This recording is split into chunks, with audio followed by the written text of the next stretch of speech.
আসসালামু আলাইকুম ওয়া রাহমাতুল্লাহ। আলহামদুলিল্লাহি ওয়াহদা ওয়াসসালাতু ওয়াসসালামু আলা মান লা নাবিয়্যা বা'দা। وقال رسول الله صلى الله عليه وسلم من كان في حاجة أخيه كان الله في حاجته رواه বুখারী ও মুসলিম। আলহামদুলিল্লাহ, প্রশংসা আল্লাহ রাব্বুল আলামিনের জন্য। দরুদ এবং সালাম শান্তি বর্ষিত হোক আমাদের প্রিয় নবী জনাবে মুহাম্মদ রাসূলুল্লাহ সাল্লাল্লাহু আলাইহি ওয়াসাল্লামের প্রতি। আল্লাহুম্মা সাল্লি আলাইহি ওয়া বারিক আলাইহি।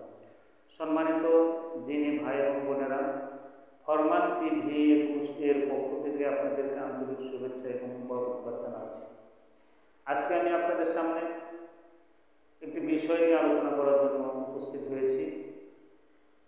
তা হচ্ছে বর্তমান বিশ্বের সবচাইতে নির্যাতিত, নিষ্পেষিত এবং ক্ষুধার্ত অনাহারে যারা রয়েছেন তারা আমাদের দ্বীনী ভাই বোন গাজাবাসী।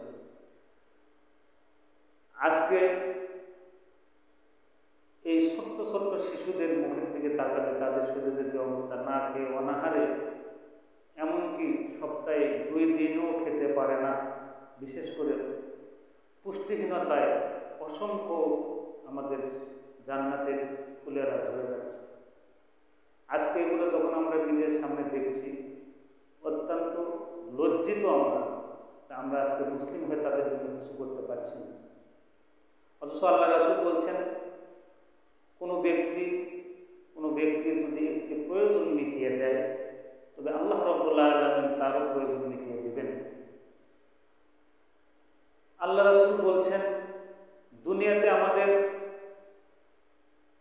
কেউ যদি আমরা যদি কোনো মুসলমানের, কোনো দ্বীনী ভাই বোনের যদি আমরা কোনো প্রয়োজন মিটি, আজকে তাদের প্রয়োজন, আজকে তারা খেতে পাচ্ছে না, তাদের কাছে খাবার নেই, তারা আজকে অনাহারে রয়েছে, তারা আজকে ভালো মন্দ খেতে পারছে না।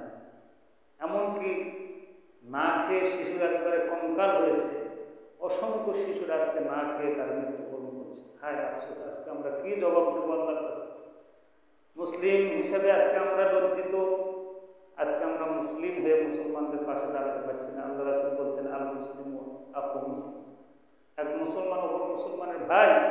আজকে আমরা ভাই হয়ে ভাইয়ের পাশে দাঁড়াতে পারছি না। আল্লাহ রাসূল বলছেন, কোনো মুসলমানের বিপদ দিলে তোমরা তো সেখানে যাবে।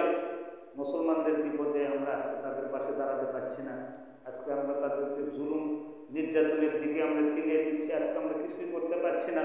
অতএব আজকে আমার এতটুকু অনুরোধ, যারা বিশেষ করে দাতা সংস্থা যেগুলো আছে, যারা অনেক সময় আমরা দেখি যে তারা এই গাজাবাসীদের জন্য খাদ্য অলরেডি রেডি করতেছেন।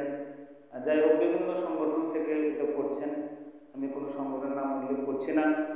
যারা যেখান থেকে পারেন, মুসলিম হিসেবে দ্বীনী ভাই এবং দ্বীনী বোনদের কাছে আমার অনুরোধ, আসুন না আমরা একটু গাজার পাশে দাঁড়াই।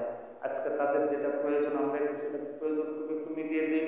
আজকে যদি আমরা তাদের এই বিপদের মুহূর্তে যদি পাশে দাঁড়াতে না পারি, তাদের যেটা প্রয়োজন সেটা যদি আজকে আমরা দিতে না পারি, তাহলে কিয়ামতের ময়দানে আমরা লজ্জিত হব। তারা যদি আমাদের কাছে অভিযোগ করে, আমরা কিন্তু সেদিন আমাদের বিচারে কাঠ করে আমাদেরকে দাঁড়াতে হবে। আমরা কী জবাব দেবো? আসুন সম্মানিত দর্শক মণ্ডলী, দ্বীনী ভাই এবং বোনেরা, আপনাদের কাছে আমাদের একটা অনুরোধ, আমরা বেশি বেশি করে তাদের জন্য দোয়া করি। আল্লাহ রাব্বুল আলামিন গাজাবাসীদের প্রতি খাস রহম এবং বরকত নাজিল করুন। বিশেষ করে আল্লাহ যাকে পছন্দ করেন, আল্লাহ যে শাসককে পছন্দ করেন, সেই শাসকের মাধ্যমে, কোনো ব্যক্তির মাধ্যমে যেন আমরা তাদের কাছে খাবারটুকু পৌঁছে দিতে পারি, তাদের পাশে যেন আমরা দাঁড়াতে পারি। আল্লাহ রাব্বুল আলামিন আমাদের সবাইকে সেই তৌফিক দান করুন। সকলে বলি আল্লাহুম্মা আমিন। আসসালামু আলাইকুম ওয়া রাহমাতুল্লাহি ওয়া বারাকাতুহু।